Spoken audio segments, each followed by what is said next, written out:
Jadi seorang muslim dia meyakini adanya perkara yang gaib. Kalau seseorang nggak mempercayai adanya perkara yang gaib, maka akidahnya akan rusak. Artinya ada sebagian orang itu yang diberitahu oleh Allah sebagian perkara yang gaib karena Allah memberitahu mereka. Tetapi perhatikan bagaimana dia membaca tahlilnya, bagaimana dia membaca sholawatnya. Nanti akan berbeda antara dukun dengan kiai. Nah, ini namanya tipu daya. Orang awam tahunya itu tahlil, orang awam tahunya ini sholawat, tetapi sebenarnya itu sudah diselewengkan kepada yang tidak benar. Karena maknanya bisa berubah. Apa yang dilakukan oleh si dukun itu sudah melanggar syariat, bahkan akidah Islam. Salatullah, salamullah, alal hadi, rasulillah. Assalamualaikum warahmatullahi wabarakatuh. Alhamdulillahi rabbil alamin. Lahu ni'matu wa lahul fadlu wa lahul thana'ul hasan. Wa salawatullahil barrir rahim wal malaikatil muqarrabin ala sayyidina wa maulana Muhammadin wa ala alihi wa ashabihi tayyibin at-tahirin. Allahumma la sahla illa ma ja'altahu sahla wa anta taj'alul hazna idza syi'ta sahla. Allahumma arzuqna al-ikhlasa fin niyyati wal qawli wal amal. Wa ba'du. Para alim ulama, para kiai yang kami muliakan, khususnya pengurus MWC NU Kecamatan Kunjang, baik syuriah maupun tanfidhiyah ingkang rawuh, pengurus Aswaja NU Center MWC NU Kunjang yang kami hormati, Bapak Ibu hadirin hadirat rahimakumullah. Alhamdulillah, puji syukur kita sampaikan kepada Allah Subhanahu wa ta'ala. Pagi hari ini Allah Subhanahu wa ta'ala melimpahkan rahmatnya, nikmat-nikmatnya kepada kita semuanya, terutama nikmat taufik. Karena hanya dengan taufik Allah Subhanahu wa ta'ala kita bisa hadir di majelis yang termulia, yaitu majelis ilmu, di tempat yang termulia, yaitu di dalam masjid. Semoga Allah Subhanahu wa ta'ala memberkahi majelis kita dan kita semuanya mendapatkan ilmu yang barokah manfaat fid dunia wal akhirah. Salawat dan salam semoga tetap terlimpahkan kepada makhluk yang termulia secara mutlak, penutup dari seluruh para nabi, yaitu nabi kita Nabi Muhammad sallallahu alaihi wasallam, para sahabatnya, keluarganya, serta seluruh umat Islam yang mengikuti beliau ila yaumil qiyamah. Bapak Ibu hadirin rahimakumullah, sebelum kita mulai pengajian kita pada pagi hari ini, saya mengingatkan kepada kita semuanya agar mengikhlaskan niatnya. Kita hadir di masjid ini, niatnya yang pertama thalabul ilmi lillahi ta'ala, menuntut ilmu untuk mencari ridha Allah Subhanahu wa ta'ala. Dan yang kedua, jangan lupa untuk berniat i'tikaf di dalam masjid, agar duduk kita di tempat ini betul-betul diterima dan berpahala indallah nanti pada hari kiamat. Amin ya rabbal alamin. Bapak Ibu hadirin rahimakumullah. Tema kita pada pagi hari ini adalah tentang perdukunan dalam Islam. Ini karena sedang viral tema ini sehingga kita membawakan tema ini, tetapi kita ingin dalam penyampaiannya ini kita memang betul-betul memahami permasalahan secara komprehensif, secara lengkap, tidak sepotong-potong, dan juga tidak berdasarkan fanatisme dan fanatisme semata, tetapi betul-betul kita memahaminya berlandaskan syariat Islam, berdasarkan akidah Islamiyah. Karena itulah maka saya akan menggiring permasalahan ini agar komplit, komprehensif pemahamannya, akan menggiring dari hal yang paling mendasar di dalam akidah Islam. Bapak Ibu hadirin rahimakumullah. Pertama yang harus kita pahami terkait dengan prinsip akidah Ahlus Sunnah wal Jamaah adalah bahwa kita umat Islam itu wajib meyakini adanya perkara yang ghaib. Ini yang pertama. Kita umat Islam itu meyakini adanya perkara yang ghaib. Yang ghaib artinya maghaba an hissina, yaitu sesuatu yang tidak terjangkau oleh indera kita, yang kita nggak melihatnya, kita nggak bisa melihatnya, nggak bisa mendengarnya, nggak bisa mencium baunya, nggak bisa merasakan rasanya. Yang tidak terjangkau oleh indera kita, bahwa ada makhluk,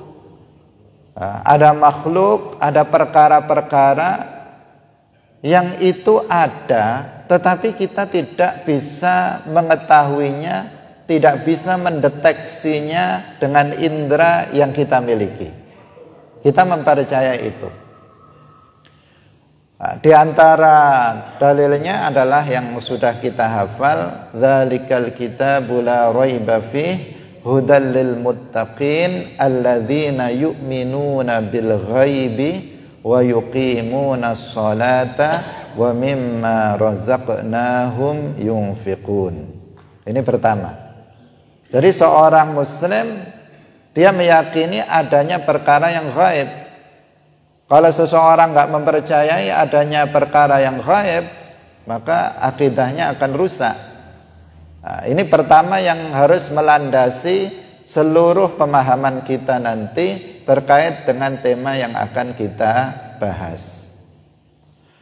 Nah, karena ada sebagian kelompok itu yang tidak mempercayai adanya sesuatu yang gaib, sehingga makhluk-makhluk gaib yang telah disebutkan di dalam Al-Quran kemudian mereka takwilkan dengan penakwilan-penakwilan versi mereka. Ada misalnya Rashid Ridha dan Muhammad Abduh. Ini yang mereka tidak mempercayai sesuatu yang gaib, sehingga mereka menafsirkan ayat-ayat yang berbicara misalnya tentang malaikat. Mereka bilang malaikat itu nggak ada. Malaikat itu kalau disebutkan dalam Al-Quran maknanya adalah kekuatan alam. Ketika menyebut ada jin, maka mereka mengatakan jin itu ya semacam virus atau bakteri dan seterusnya. Nah, ditakwilkan dengan pentakwilan versi mereka karena mereka tidak mempercayai adanya perkara yang gaib. Dan ini bertentangan dengan Al-Quran yang jelas-jelas kita wajib untuk meyakini adanya perkara yang gaib. Bahwa sesuatu itu bukan hanya yang terlihat oleh kita, bukan hanya sesuatu yang bisa kita dengar, yang kita bisa saksikan, kita rasakan, tetapi di sana ada sesuatu lain yang kita tidak mampu untuk menjangkaunya dengan indera yang kita miliki. Yang pertama. Kemudian yang kedua, kita juga wajib meyakini bahwasanya tidak ada yang mengetahui semua yang gaib selain hanya Allah. Perhatikan, tidak ada yang mengetahui semua yang gaib selain hanya Allah Subhanahu wa ta'ala. Pengetahuan terhadap keseluruhan yang gaib itu hanya milik Allah Subhanahu wa ta'ala. Banyak ayat Al-Quran yang menjelaskan tentang masalah tersebut. Misalnya Allah Subhanahu wa ta'ala berfirman, "Qul la ya'lamu man fis samawati wal ardil ghaiba illallahu wa ma yash'uruna ayyana yub'atsun." Qul, katakanlah wahai Muhammad, la ya'lamu, tidak ada yang mengetahui, baik orang yang di langit, yaitu para malaikat, karena langit adalah tempat tinggalnya para malaikat. Tidak ada yang mengetahui, baik yang di langit maupun yang di bumi manusia, jin, para binatang-binatang dan sebagainya. Tidak ada yang mengetahui, semua yang di langit maupun yang di bumi tidak mengetahui sesuatu yang gaib illallahu, kecuali hanya Allah. Jadi hanya Allah yang mengetahui keseluruhan perkara yang gaib. Dalam ayat yang lain Allah Subhanahu wa ta'ala berfirman, wa indahu mafatihul ghaibi la ya'lamuha illahu. Dan milik Allah kunci-kunci perkara yang gaib, dan tidak ada yang mengetahuinya selain hanya Dia, selain hanya Allah Subhanahu wa ta'ala. Ini hal kedua yang harus kita pahami, bahwa tidak ada yang mengetahui semua yang gaib selain hanya Allah. Bahkan pada dasarnya yang mengetahui perkara yang gaib itu hanyalah Allah Subhanahu wa ta'ala. Bisa dipahami ya? Nah, ini bagian yang kedua. Kemudian yang ketiga, Allah Subhanahu wa ta'ala, tadi kita katakan pada dasarnya hanya Dia yang mengetahui semua perkara yang gaib. Hanya saja Allah Subhanahu wa ta'ala itu berkehendak untuk memperlihatkan sebagian perkara yang gaib kepada para nabi, kepada para rasul. Memperlihatkan sebagian kecil dari perkara yang gaib kepada para nabi. Allah Subhanahu wa ta'ala berfirman, alimul ghaibi fala yuzhiru ala ghaibihi ahada illa man irtada mir rasulin fa innahu yasluku min baini yadayhi wa min khalfihi rasada. Alimul ghaibi, Allah adalah zat yang mengetahui perkara yang gaib. Fala yuzhiru ala ghaibihi ahada. Allah tidak menampakkan perkara yang gaib itu kepada siapapun kecuali kepada orang yang mendapatkan ridha Allah, yang diridhai oleh Allah, yaitu mir rasulin, yaitu rasul. Artinya apa? Artinya ada sebagian orang itu yang diberitahu oleh Allah sebagian perkara yang gaib. Saya ulangi lagi. pada dasarnya yang mengetahui seluruh perkara yang gaib itu adalah Allah Subhanahu wa ta'ala. Kemudian Allah memperlihatkan sebagian perkara yang gaib kepada sebagian makhluknya seperti kepada para nabi. Makanya kita semuanya itu wajib mempercayai perkara-perkara yang gaib yang telah dikhabarkan oleh Rasulullah sallallahu alaihi wasallam kepada kita. Misalnya Rasulullah mengkhabarkan kepada kita tentang sesuatu hal yang akan terjadi di masa yang akan datang. Rasulullah menceritakan tentang tanda-tanda kiamat. Ini kan sesuatu yang belum terjadi, sesuatu yang belum bisa untuk kita cerna dengan indera kita, bahwa nanti tanda kiamat akan keluar Dajjal. Di antara tanda kiamat akan keluar Ya'juj Ma'juj. Ini sesuatu yang akan terjadi di masa yang akan datang, dikhabarkan oleh Rasulullah kepada kita. Kita wajib untuk mempercayainya. Kemudian Rasulullah sallallahu alaihi wasallam juga mengkhabarkan kepada kita bahwasanya di dalam kubur itu ada namanya su'alul malakain, pertanyaan malaikat dua, Munkar dan Nakir. Sesuatu yang gaib, tetapi kita wajib untuk meyakininya. Nabi mengetahuinya, mengkhabarkannya kepada kita. Kenapa Nabi mengetahuinya? Karena Allah memberitahukannya kepada beliau. Di dalam alam kubur nanti ada azabul qabr, ada siksa kubur bagi orang-orang yang kafir dan sebagian orang mukmin pelaku dosa besar. Kemudian ada naimul qabr, ada nikmat kubur.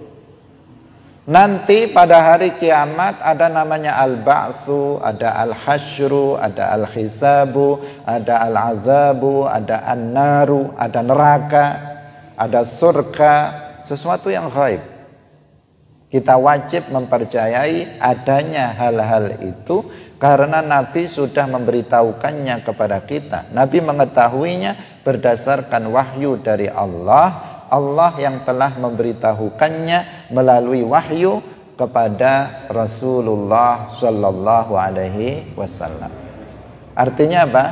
Artinya para nabi mengetahui sebagian dari perkara yang gaib. Sebagian kecil, bukan sebagian setengah-setengah, tetapi sebagian kecil dari perkara yang gaib. Para nabi mengetahuinya karena Allah memberitahu mereka.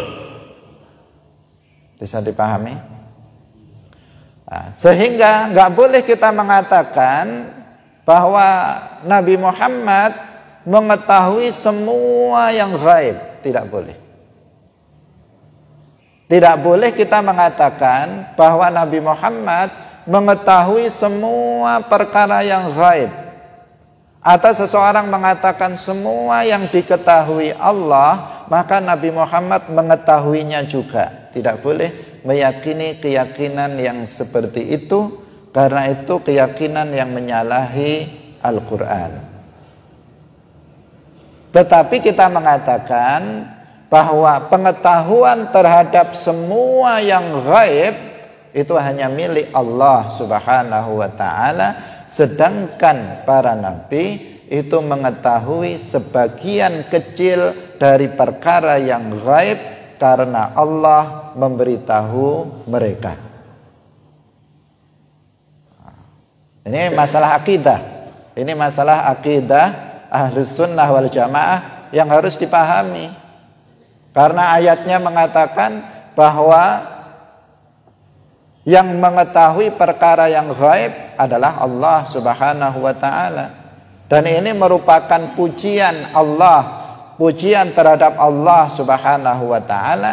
Maka tidak boleh itu dinisbatkan kepada selain Allah Subhanahu wa ta'ala. Pengetahuan terhadap semua yang gaib tidak boleh dinisbatkan kepada selain Allah.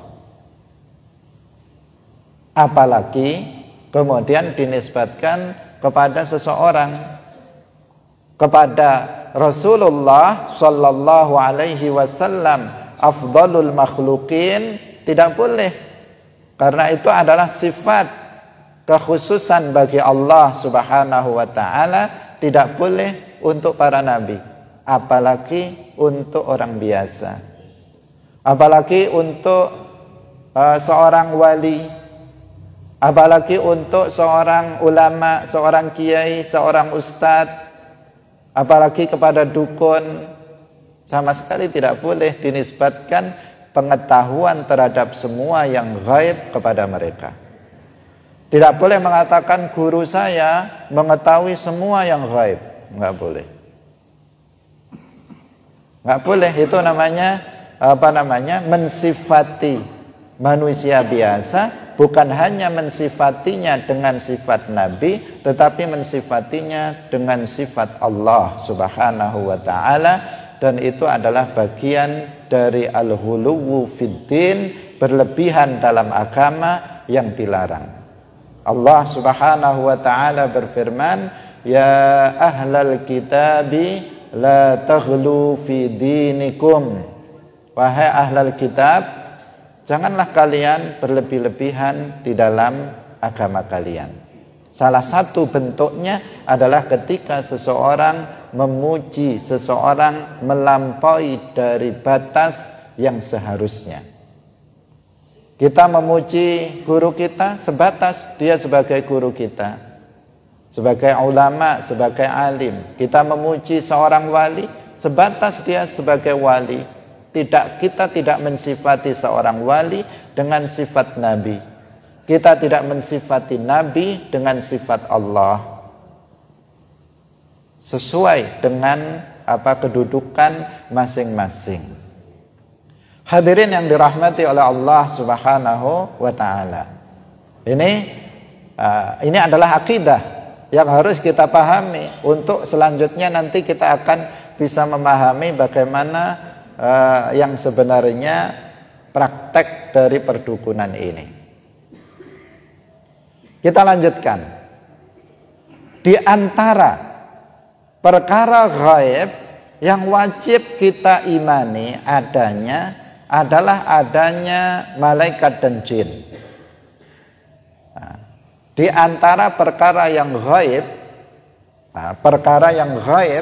yang kita wajib meyakini adanya, itu adalah adanya malaikat dan adanya jin. Bahkan meyakini adanya para malaikat itu adalah salah satu a'zamu umuril iman, salah satu yang disebut sebagai rukun iman. Itu adalah meyakini adanya para malaikat, atau disebut dengan a'zamu umuril iman, yaitu ajaran keimanan atau sesuatu yang harus diimani yang paling agung.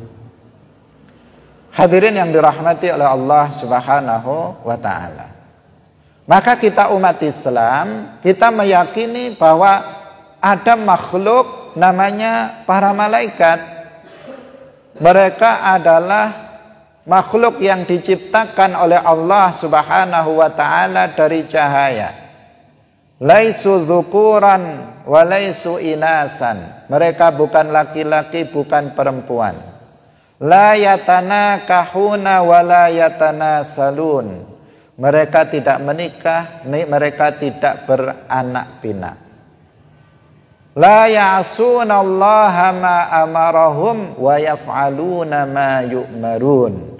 Mereka tidak pernah bermaksiat kepada Allah dan senantiasa menjalankan apa yang diperintahkan oleh Allah. Dan seterusnya dari sifat-sifat para malaikat. Panjenengan pernah lihat malaikat? Enggak pernah. Tapi jenengan percaya enggak kalau malaikat itu ada? Percaya. Orang Islam yakin, meyakini bahwa para malaikat itu ada, meskipun kita tidak pernah melihat wujud asli dari para malaikat. Bahkan wujud gak aslinya pun kita gak pernah melihatnya. Gak tahu kalau salah satu dari panjenengan yang pernah melihat. Kemudian yang kedua adalah kita juga meyakini bahwa ada makhluk namanya jin. Selain ada makhluk manusia, binatang, kemudian ada malaikat, ada makhluk Allah, ciptaan Allah namanya jin. Itu ada. Bukannya nggak ada, karena sebagian orang tadi kita katakan ada yang mengingkari adanya jin. Jin itu betul-betul ada, karena disebutkan dalam Al-Quran dan hadis adanya jin. Misalnya Allah Subhanahu wa taala berfirman, wa khalaqal janna mim marijim min nar. Di sini langsung dijelaskan bahwa Allah telah menciptakan jin. Berarti jin ada apa enggak? Ya ada, wong sudah diciptakan kok enggak ada. Allah telah menciptakan jin dari api. Nah, dari api yang murni, dari kilatan api yang murni. Ini adalah menunjukkan bahwa jin, makhluk Allah namanya jin itu ada. Bahkan iblis laknatullah alaih, dia yang berasal dari bangsa jin, dia juga mengatakan khalaqtani min narin wa khalaqtahu min tin. Engkau telah menciptakan aku dari neraka, kata iblis, dan dia adalah dari bangsa jin. Dia mengatakan bahwa dia ada, dia telah diciptakan dan dia ada. Iblis itu ada. Meskipun kita belum pernah melihatnya, tetapi kita mempercayai adanya jin. Hadirin rahimakumullah. Ini keyakinan ini penting ya, dalam kajian aswaja ini penting. Jangan sampai ada sebagian kita terpengaruh oleh pesulap tertentu, kemudian meyakini nggak ada itu jin. Nah, jin itu ada. Al-Quran yang sudah menjelaskan tentang adanya jin. Nah, jin ini, Bapak Ibu sekalian, jin itu mukallaf sebagaimana manusia. Artinya dengan ketentuan tertentu. Ketika dia baligh, berakal, telah sampai kepadanya aslud dakwah, maka dia adalah mukallaf. Sehingga di dalam Al-Quran dikatakan, wa ma khalaqtul jinna wal insa illa liya'budun. Tidaklah aku menciptakan jin dan manusia kecuali untuk aku perintahkan mereka beribadah kepadaku. Artinya jin seperti halnya kita manusia juga diperintahkan untuk ibadah. Mereka wajib masuk ke dalam agama Islam. Mereka wajib sholat 5 waktu. Mereka wajib puasa Ramadan dan seterusnya. Mereka haram untuk berzina, haram untuk mencuri, haram untuk berbohong, ghibah dan seterusnya. Sebagaimana kita manusia. Itu jin. Karena jin itu memang mereka seperti manusia, ada laki-laki, ada perempuan, mereka menikah, mereka punya anak, mereka punya istri, dan seterusnya, seperti halnya manusia. Sehingga mereka juga diberikan beban untuk masuk ke dalam agama Islam dan untuk mengamalkan syariat Islam. Dalam hadis, dalam ayat-ayat Al-Quran disebutkan banyak ayat yang menjelaskan tentang bagaimana jin-jin itu juga datang kepada Rasulullah untuk belajar Al-Quran. Di antaranya ayat ini, wa id sarafna ilaika nafaram minal jinni yastami'una al-Qur'ana falamma hadaruhu qalu ansitu falamma qudiya wallau ila qaumihim munzirin. Jadi ada sekelompok jin yang datang untuk mendengarkan Al-Quran, belajar Al-Quran, kemudian mereka menyampaikan, mendakwahkan apa yang dia pelajari dari Nabi kepada kaumnya dari bangsa jin, seperti halnya pada manusia. Hadirin yang dirahmati oleh Allah Subhanahu wa taala. Tetapi yang perlu kita pahami di sini adalah tentang karakter jin ini. Karakter jin ini bahwa mereka memang diperintahkan oleh Allah Subhanahu wa taala untuk masuk ke dalam agama Islam. Namun kebanyakan jin tidak mau masuk Islam. Mereka kafir, kebanyakan mereka itu kafir. Sama juga dengan manusia, kebanyakan kafir. Kalau dikunjang kebanyakan muslim.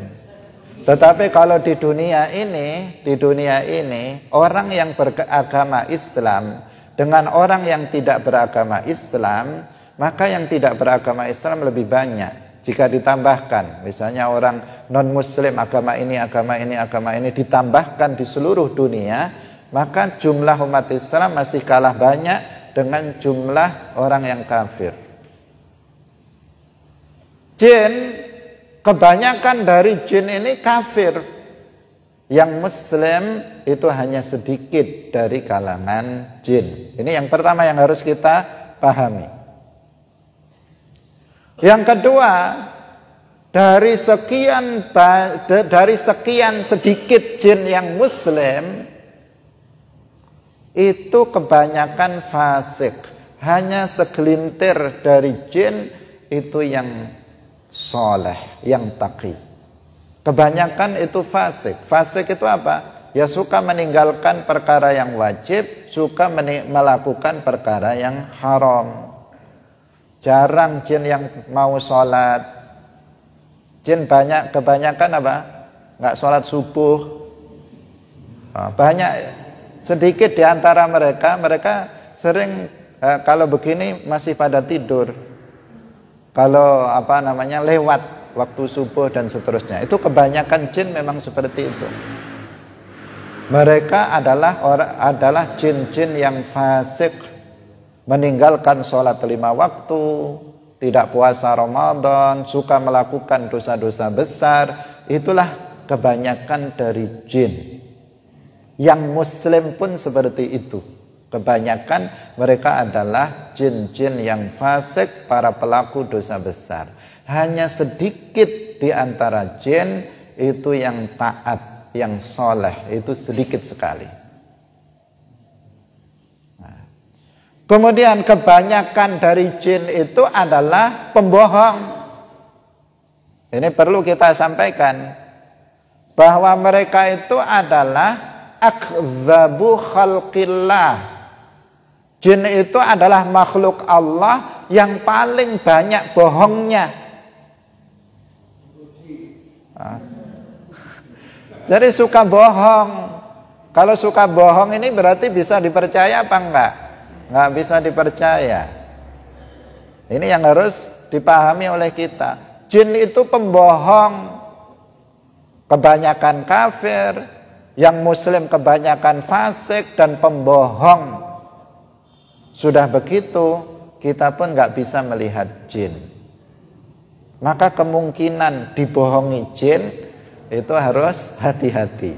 Karena mereka adalah makhluk yang paling pembohong. Ini saya ingin menjelaskan dasar-dasarnya agar kita mengenal, sehingga nanti arahnya adalah kepada apa yang kita bahas tentang perdukunan. Hadirin yang dirahmati oleh Allah Subhanahu wa taala. Lah jin ini juga bermacam-macam. Jin itu jenisnya ada berbagai macam jenis. Ada iblis, laknatullah alaih. Itu adalah nenek moyangnya iblis, Abu Murrah. Yang dia kafir dan sampai sekarang masih hidup, diberikan umur yang panjang oleh Allah Subhanahu wa taala. Dia hidup sampai nanti malaikat Israfil meniup sangkakalanya yang pertama, baru dia mati. Sampai sekarang iblis laknatullah alaih yang sudah hidup, sudah diciptakan oleh Allah sebelum Nabi Adam diciptakan, sekarang masih ada. Dan iblis ini kafir. Iblis berasal dari jin. Tidak benar orang yang mengatakan jin itu malaikat. Dari semua sisi tidak bisa dikatakan bahwa iblis itu malaikat. Apalagi sampai dikatakan iblis gurunya para malaikat. Dari mana dasarnya? Al-Quran sudah sangat jelas menjelaskan bahwasanya iblis itu dari bangsa jin. Wa idh qulna lil malaikati isjudu li adama fasajadu illa iblisa wa kana minal jinni fafasaqa an amri rabbih. Kana minal jinni. Iblis itu dahulu dia berasal dari kalangan jin, bukan dari kalangan malaikat.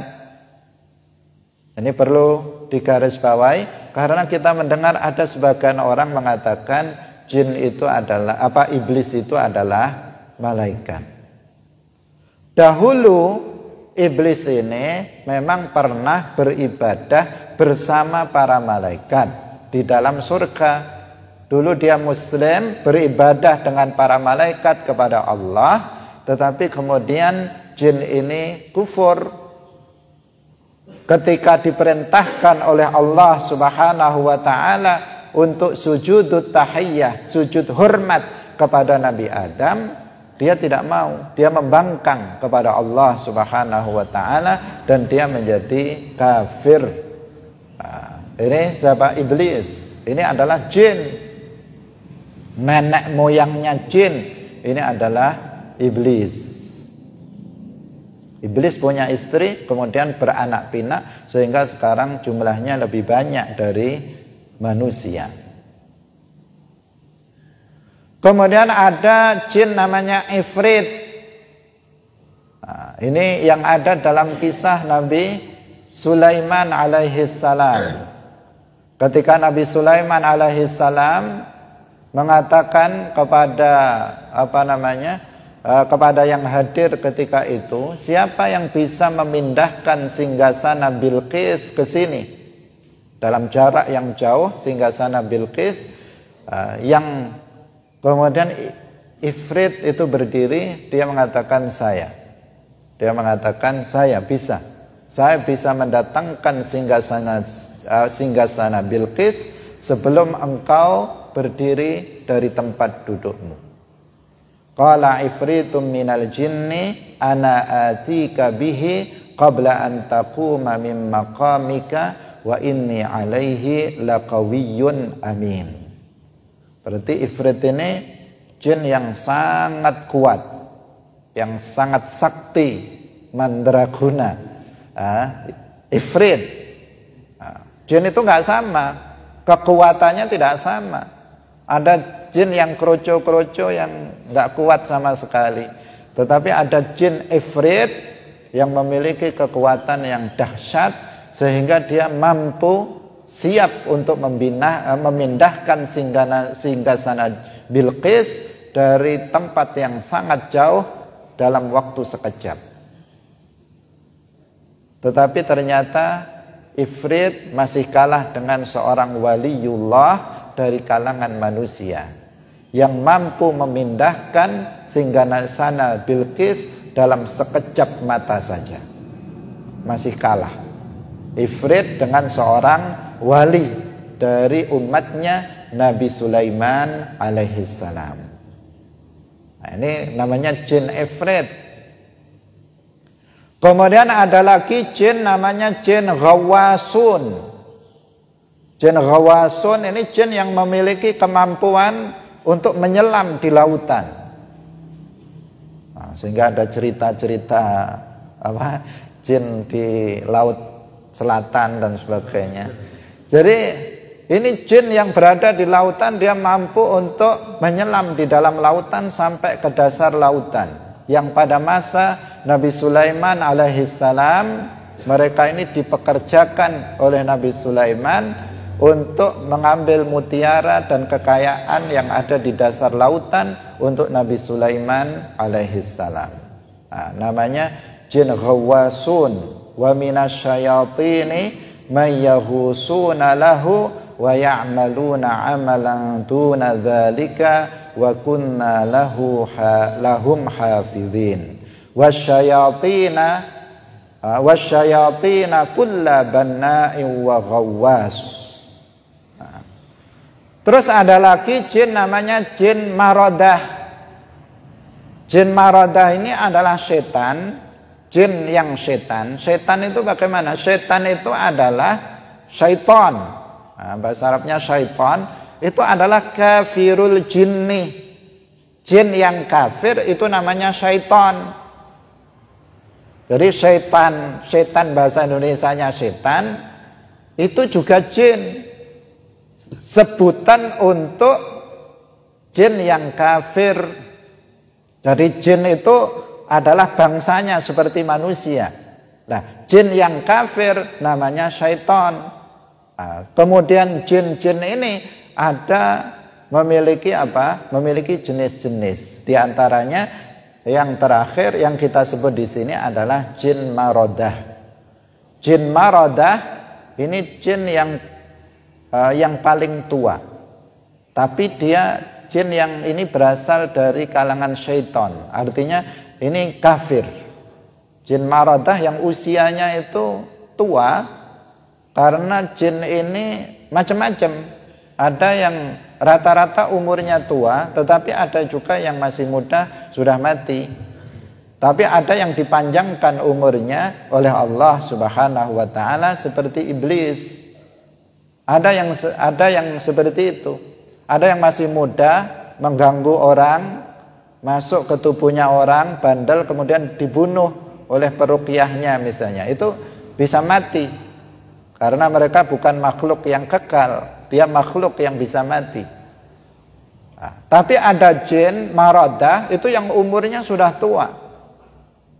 Karena pada masa ada yang umurnya sampai 1000 tahun, 2000 tahun, 3000 tahun, 4000 tahun, baru kemudian meninggal, itu ada.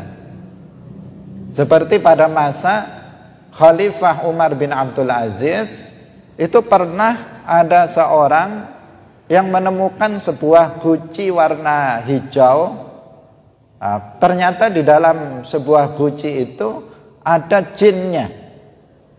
Yang jin itu ternyata hidup sejak zaman Nabi Sulaiman alaihissalam, masih hidup ada di situ. Nah, ini menunjukkan apa? Ini namanya jin marodah, yaitu jin-jin yang umurnya sudah tua. Mereka dari sisi umur sudah sangat tua, tetapi marodah ini adalah sebutan untuk jin kafir dari syaitan yang umurnya itu tua. Kemudian ada jin namanya Umarul Buyut. Umarul Buyut, yaitu jin-jin yang tinggal di rumah atau di bangunan-bangunan. Setiap rumah panjenengan itu ada jinnya yang ada berada di situ.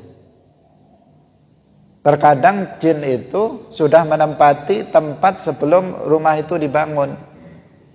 Jadi dia sudah ada di situ, kemudian panjenengan membangun rumah ada di situ, kemudian dia tetap tinggal di rumah itu. Itu namanya jin Umarul Buyut. Sebagian ada yang mengganggu pemilik rumahnya, ada sebagian yang tidak mengganggu pemilik rumahnya. Nah, jin yang kafir ini, mereka kebanyakan jin tadi kita katakan kafir. Kita itu bukan, kalau kita membuat rumah misalnya, kita bukan minta izin kepada jin. Ini yang harus diperhatikan. Tetapi kita usir mereka untuk keluar dari tempat kita, karena itu adalah milik kita. Bukan kita mengatakan misalnya, Mbah tolong ya izin misalnya, jangan diganggu, saya mau buat rumah di sini. Bukan seperti itu, minta izin kepada jin itu enggak. Tanah itu adalah milik kita, rumah ini adalah milik kita, kita yang berhak atas rumah dan tanah ini. Maka jin dia yang harus pergi, bukan kita yang kemudian minta izin kepada jin itu. Dengan cara kita bacakan surat Al-Baqarah di pojok-pojokannya misalnya, agar mereka bisa keluar dari rumah atau tetap di dalam rumah tetapi tidak mengganggu orang yang berada di dalam rumah. Ini namanya jin umarul buyut. Dan seterusnya dari jenis-jenis jin. Nah, yang ingin kita sampaikan di sini bahwa jin itu ada, dan jin itu ada jenis-jenisnya. Mereka beranak pinak, mereka menikah, mereka beranak pinak, dan jumlahnya sangat banyak dibandingkan dengan jumlah manusia. Maka jin itu jumlahnya lebih banyak daripada manusia. Bapak Ibu hadirin rahimakumullah. Kemudian yang harus kita ketahui lagi, bahwa manusia itu tidak bisa melihat wujud asli jin. Manusia itu tidak bisa melihat wujud asli jin.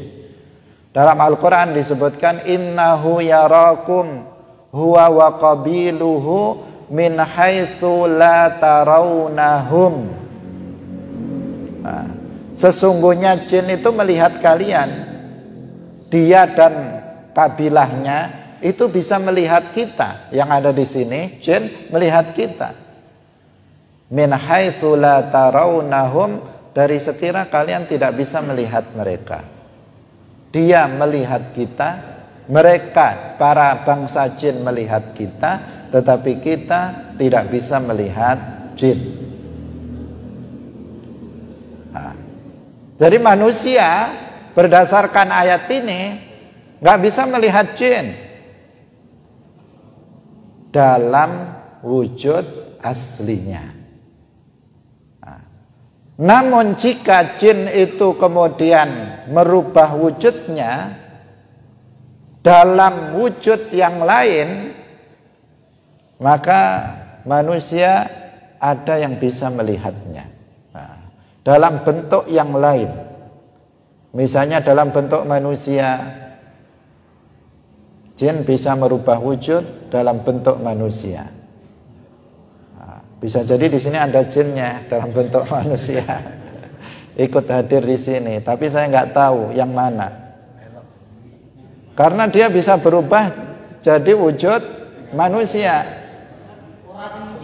Orang-orang tertentu itu bisa mendeteksi, oh ini jin ini, bisa mendeteksi dengan tanda-tanda tertentu, karena dia bukan manusia. Dia bukan manusia. Kalaupun dia merubah wujudnya jadi manusia, maka pasti ada tanda yang membedakan dia dengan manusia. Kenapa? Karena dia bukan manusia. Sehebat-hebatnya dia merubah wujudnya jadi manusia, maka dia tidak akan persis seperti manusia. Ada sisi-sisi yang berbeda yang orang bisa mendeteksi. Makanya hati-hati, khususnya ibu-ibu harus berhati-hati. Karena pernah terjadi di Timur Tengah, seorang suami istri, suaminya sudah meninggal. Suaminya sudah meninggal.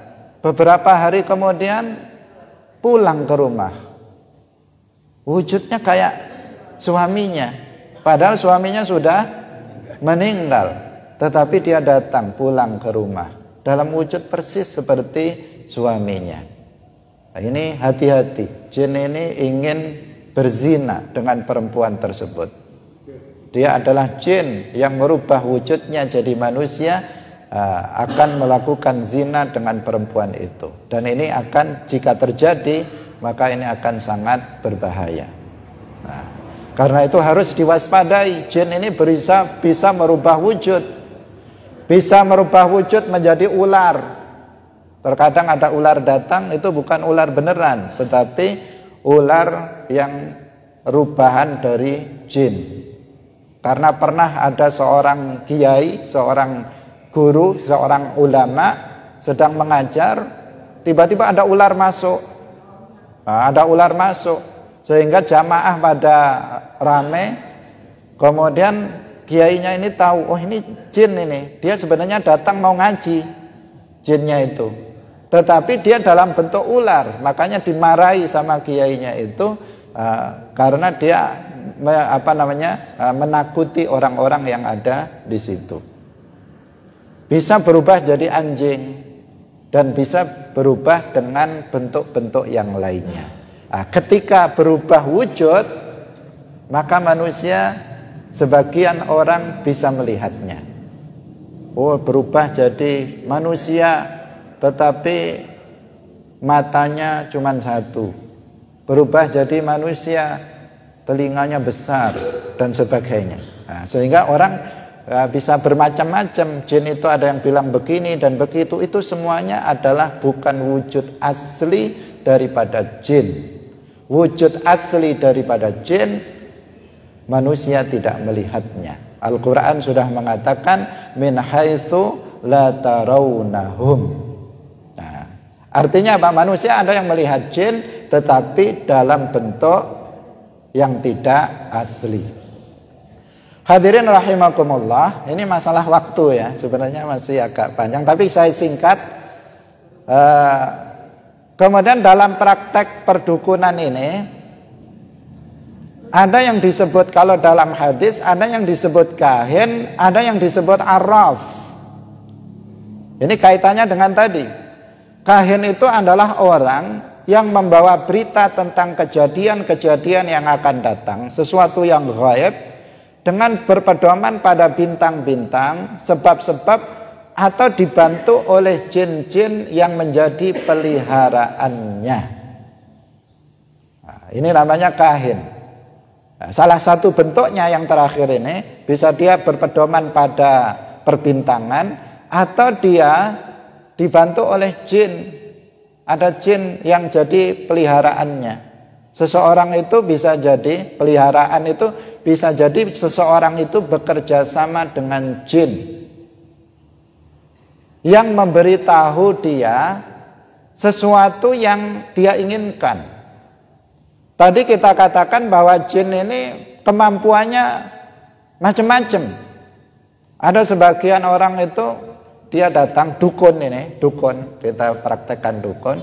Dia duduk, kemudian ada orang yang datang, kemudian dia sudah langsung tahu, mengatakan di rumah kamu ada sumur yang kamu tutup ya, di kamar kamu di bawah ini ada ini ya. Kok bisa dia tahu? Karena ada jin yang memberitahu. Jin ini bisa secepat kilat pergi ke rumah si orang yang datang ini. Kemudian dia melihat apa yang di sana, dilaporkan kepada dia, kemudian dia pun bisa mengetahuinya. Akhirnya orang yang datang luar biasa. Belum saya beritahu, dia sudah tahu. Nah, ini awal dari masalah. Luar biasa, belum saya beritahu, dia sudah tahu duluan. Padahal ada yang memberitahu, yaitu jin ini. Dan ini adalah sesuatu yang fakta memang seperti itu. Sebagian karena memang dia menginginkan seperti itu. Ada sebagian adalah jin yang memang peliharaan orang tuanya, yang dia sudah mengikat perjanjian untuk kemudian dia mau berkhidmah kepada dia dan anak turunnya. Sehingga banyak anaknya dukun jadi dukun, putunya dukun jadi dukun. Kenapa? Karena jinnya ini menurun, dia umurnya masih panjang, sementara manusianya sudah mati. Nah, sehingga kemudian dia dia pun ikut kepada anaknya, ikut kepada cucunya, dan seterusnya. Tetapi tadi kita katakan jin kebanyakan kafir, kebanyakan pembohong, kebanyakan mengajak manusia untuk sesat. Menyesatkan, tujuannya adalah menyesatkan manusia. Tujuannya itu. Itu yang harus diwaspadai. Nah, sehingga seseorang yang dia bekerja sama dengan jin, ini sebenarnya kita harus waspada terhadap apa yang dilakukannya. Karena tujuan dari jin itu adalah menyesatkan manusia itu dan orang-orang yang datang kepadanya, maka harus diwaspadai. Kita bisa mendeteksinya semuanya adalah dengan parameter syariat Islam, dengan parameter akidah Islam. Terkadang dukun itu macak kiai juga. Ada dukun yang macak kiai. Sekarang kan umum ya, macak-macak itu sudah banyak. Terkadang dia macak kiai juga. Terkadang yang dia baca tahlil juga. Yang dia baca terkadang sholawat juga. Tetapi perhatikan bagaimana dia membaca tahlilnya, bagaimana dia membaca sholawatnya. Nanti akan berbeda antara dukun dengan kiai. Nah, ini namanya tipu daya. Karena saya pernah menyaksikan seorang dukun ketika di Sumatera, dia membaca tahlil. Dia mengatakan, awalnya dia mengatakan la ilaha illallah, la ilaha illallah. Sudah beberapa lama, kemudian tiba-tiba dirubah. Dia menjadi mengatakan la ilaha illallah, la ilaha illallah, dirubah. Yang asalnya dia meyakini bahwa tidak ada yang disembah dengan hak selain hanya Allah, di akhir-akhir dibatalkan semua itu, dia mengatakan ada yang disembah selain Allah. Orang awam tahunya itu tahlil. Orang awam tahunya ini sholawat. Tetapi sebenarnya itu sudah diselewengkan kepada yang tidak benar. Karena maknanya bisa berubah. Apa yang dilakukan oleh si dukun itu sudah melanggar syariat, bahkan melanggar akidah Islam. Pada mulanya seorang dukun itu ketika melihat, ini biasanya yang jadi dukun ini kan orang-orang bodoh biasanya. Ini yang kita maksud bukan dukun pijet atau dukun bayi ya, bukan. Tapi yang kita terangkan kahin ini tadi, kahin. Pada awalnya orang bodoh, tidak tahu akidah Islam, dia ditawari, kamu saya bantu ya untuk membantu orang. Coba perhatikan, sebuah tawaran yang sangat mulia. Kamu saya bantu agar kamu bisa menolong orang. Menolong orang baik atau enggak? Baik. Kamu akan saya bantu agar kamu bisa menolong orang. Nah, sebuah pekerjaan yang mulia. Caranya begini, kamu baca tahlil, kamu baca sholawat. Mulia lagi. Sudah tujuannya mulia menolong orang, caranya pun dengan membaca ayat tertentu, membaca tahlil dengan bilangan tertentu dan seterusnya. Tetapi dia tidak tahu bahwa bacaan itu sudah diselewengkan oleh dia, oleh jin itu. Kemudian dia pun menjadi dukun terkenal. Nah, karena setiap orang datang sakit sembuh, orang datang tanya tentang barangnya yang hilang, bisa ketemu dan sebagainya. Akhirnya ramai orang datang. Nah, setelah ramai, maka tujuan yang sebenarnya dari jin ini akan dilakukan. Dia akan mengancam orang itu. Dia mengatakan, saya nggak mau lagi bantu kamu. Padahal sudah terlanjur terkenal. Repot ini kalau sudah viral, nanti tiba-tiba macet perdukunannya, repot ini. Sudah terlanjur amplopnya sudah masuk banyak, mau dihentikan saya nggak mau bantu kamu lagi kecuali dengan syarat. Apa syaratnya? Jika kamu ingin perdukunan kamu semakin hebat, kamu tulis ayat Al-Quran ini dengan darah. Di kain putih kamu tulis dengan darah, atau kamu tulis dengan air kencing. Yang ini adalah kufur. Kufur, menulis Al-Quran dengan sesuatu yang najis. Atau dia mengatakan, nanti kamu harus sujud kepada saya. Nah, kalau sudah sujud kepada jin ini, setan ini, maka ini menjatuhkan orang tersebut kepada kekufuran. Di sini orang yang ini akan dilema. Dia mengatakan, gimana ya, sudah terlanjur saya jadi dukun terkenal, orang sudah percaya kepada saya. Kalau tiba-tiba saya berhenti, pemasukan bisa berhenti, amplopnya udah nggak ngalir lagi, ini bisa jadi masalah untuk dia. Akhirnya sebagian orang bodoh, kemudian dia pun rela untuk mengorbankan akidahnya demi untuk kepentingan duniawi. Nah, ini banyak terjadi dan itu banyak cerita-cerita yang seperti itu. Saya sebenarnya ingin cerita fakta, tetapi waktunya yang tidak mencukupi. Yang terakhir, ini yang gongnya sebenarnya tentang rincian. Jadi melakukan perdukunan itu prakteknya jelas tidak diperbolehkan dengan kriteria yang tadi, ya, yang kita ceritakan tadi. Bagaimana datang kepada dukun? Ada hadis yang mengatakan, man ata arrafan aw kahinan fasaddaqahu fima yaqul faqad kafara bima unzila ala Muhammadin sallallahu alaihi wasallam. Pertama.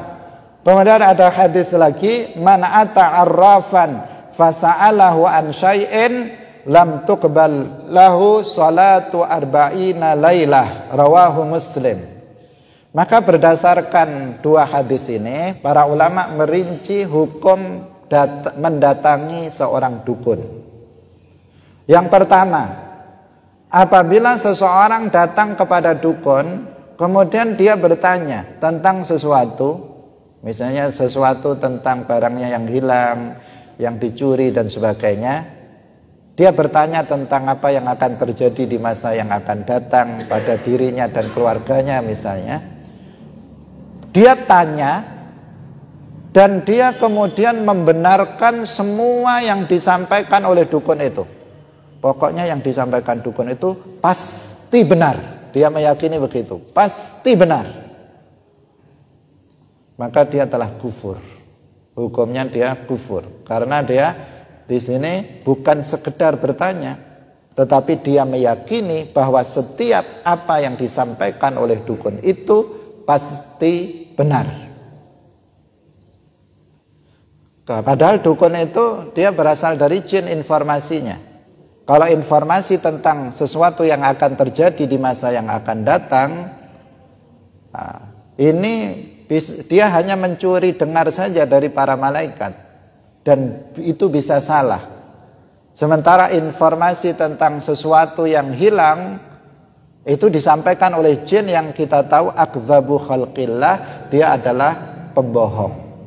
Karena itu ini mengikuti hadis yang pertama, fasaddaqahu. Yang kedua, orang yang datang kepada dukun, kemudian dia bertanya tentang sesuatu, tetapi dia mengatakan yang dikatakan dukun ini bisa jadi benar, bisa jadi salah. Nah, dia nggak membenarkan setiap yang dikatakan oleh dukun ini. Maka ini hukumnya haram, tetapi tidak sampai pada kekufuran. Nah, karena dia tidak meyakini bahwa setiap yang disampaikan oleh dukun itu adalah benar. Bisa jadi salah, bisa jadi benar. Maka di sini dikatakan sholatnya selama 40 malam tidak akan diterima. Artinya tidak akan berpahala jika seseorang melakukan itu. Hadirin yang dirahmati oleh Allah Subhanahu wa ta'ala, ini sebenarnya belum lengkap sayangnya, tetapi kita sebagai penutup, kita ini mempercayai adanya karomah para wali. Kita mempercayai ada ma'unah. Dan kita, kalau kita misalnya mengalami sesuatu hal, kehilangan sesuatu, maka jangan datang kepada dukun. Kalau kita sakit, maka jangan datang kepada dukun dengan kriteria yang tadi. Kita bisa datang kepada para kiai, orang-orang soleh, untuk meminta doa kepada mereka, agar kita mendapatkan ma'unah dari Allah, mendapatkan pertolongan dari Allah Subhanahu wa ta'ala. Karena doa, mungkin doa kita yang banyak dosanya, banyak makan makanan yang haram, itu jauh dari dikabulkan oleh Allah. Maka kita bisa datang kepada orang-orang soleh. Kalau ada yang sakit, bisa didoakan oleh orang-orang soleh, karena ad-du'a'u silahul mu'min, doa adalah senjata bagi orang mukmin. Terkadang dengan doa seseorang penyakit itu bisa sembuh. Terkadang dengan doa seseorang sesuatu yang hilang itu bisa kembali. Ini adalah sesuatu hal yang hendaknya kita lakukan. Selain kita sendiri berdoa kepada Allah, kita berusaha secara zahir, kita juga bisa meminta doa kepada orang-orang yang mereka memang orang-orang yang bertakwa, orang-orang yang soleh. Dengan sebab mereka, apa yang kita hajatkan, apa yang kita butuhkan, itu bisa dikabulkan oleh Allah Subhanahu wa ta'ala. Kalau yang kita datangi kiai betulan, maka dia akan berdoa kepada Allah. Berdoa kepada Allah atas hajat yang kita miliki. Atau mereka akan membacakan sebagian ayat Al-Quran atau doa-doa tertentu di air, kemudian meminumkannya dan sebagainya. Itulah cara-cara yang sebenarnya juga itu bagian dari, kalau kita istilah orang Jawa ya disuwuk juga, tapi nyuwuknya kan beda dengan doa-doa, bukan dengan praktek perdukunan tadi, yaitu dalam bentuk kerjasama dengan jin. Saya kira ini dulu, nanti dikembangkan dalam tanya jawab, mungkin hanya 1-2 karena waktunya. Dipersilahkan.